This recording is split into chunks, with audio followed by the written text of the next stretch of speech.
Seorang pria yang baik menikahi seorang wanita yang baik pula. Mereka tak pernah terlepas dari kemiskinan. Bahkan masing-masing dari mereka bekerja keras untuk menyenangkan satu sama lain. Dan mereka selalu berdoa setiap saat. Setelah 1 tahun menikah, pasangan itu dikaruniai seorang anak yang cantik. Dan 4 tahun kemudian, mereka juga memiliki anak kedua yang sangat tampan. Namun pada suatu hari, ketika sang ayah sedang berada di dalam masjid untuk menunaikan ibadah sholat, dirinya meninggal dunia dalam sholatnya. Dan naas, setelah beberapa bulan dari kematian sang ayah, sang ibu pun juga meninggal dunia dalam sholatnya. Sehingga mereka berdua pun pergi meninggalkan kedua anak mereka, lalu paman mereka pun memutuskan untuk membawa mereka dalam pengasuhannya, karena anak-anak itu sudah tidak memiliki kerabat lain. Namun istri dari sang paman tidak mau menanggung beban dari kedua anak tersebut. Karena itu, sang istri pun meminta suaminya untuk menceraikannya atau menjauhkan keponakannya tersebut darinya. Sehingga hal tersebut membuat si paman bingung. Tetapi ia juga tidak dapat meyakinkan istrinya untuk menerima 2 keponakannya tersebut. Sehingga desakannya pun membuat sang paman memutuskan untuk menuruti kemauan istrinya dan membuang 2 keponakannya tersebut. Karena ketakutannya akan mendapat celaan dari banyak orang atas perbuatannya pada 2 keponakannya, pikiran jahat pun timbul pada dirinya untuk membawa anak-anak saudaranya tersebut untuk ditempatkan hidup-hidup di dalam sebuah rumah pemakaman keluarga yang berada di dekat rumahnya, di mana jenazah ibu dan ayah mereka dikuburkan di sana. Kemudian ia pun menutup tempat kuburan tersebut, lalu meninggalkan mereka berdua yang masih kecil tanpa belas kasihan. Sehingga hal tersebut membuat kedua anak tersebut menjadi sangat ketakutan dan sesak bernafas. Dan setelah 4 hari, belum ada satupun orang yang tahu tentang mereka berdua. Sampai pada suatu waktu ada seseorang yang dimakamkan di pemakaman tersebut.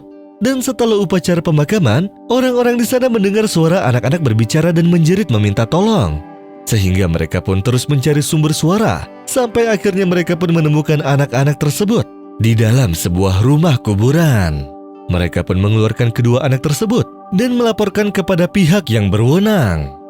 Setelah itu, orang yang melakukan tindak kriminal tersebut ditangkap dan ditanya mengapa dia melakukan perbuatan jahatnya tersebut dan mengapa dia tidak menempatkan mereka berdua di panti asuhan. Padahal pelakunya tak lain adalah paman mereka sendiri yang telah tega menelantarkan keponakannya. Kemudian para petugas pun bertanya kepada anak tersebut, bagaimana dia dapat tinggal bersama dengan adiknya selama 4 hari tanpa makanan atau minuman. Dan anak itu pun berbicara dengan kata-kata yang menggetarkan hati. Dia berkata, ada pohon buah dari semua jenis buah, dan aku memetiknya ketika aku lapar. Orang-orang pun lalu membicarakan kejadian tersebut hingga menjadi sebuah topik pembicaraan di seluruh sudut kampung. Bahwa kejadian ini adalah bentuk kebesaran yang Maha Pengasih. Berkat kesolehan dan amalan kedua orang tua mereka berdua, Allah mengirim tentara dan malaikatnya ke kuburan tersebut untuk menyelamatkan nyawa kedua anak tersebut yang tidak bersalah.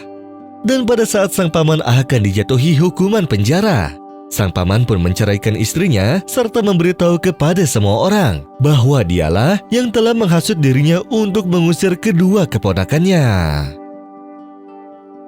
يا أيها الذين آمنوا اتقوا الله ولتنظر نفس ما قدمت لغد واتقوا الله إن الله خبير بما تعملون ولا تكونوا كالذين نسوا الله فأنساهم أنفسهم أولئك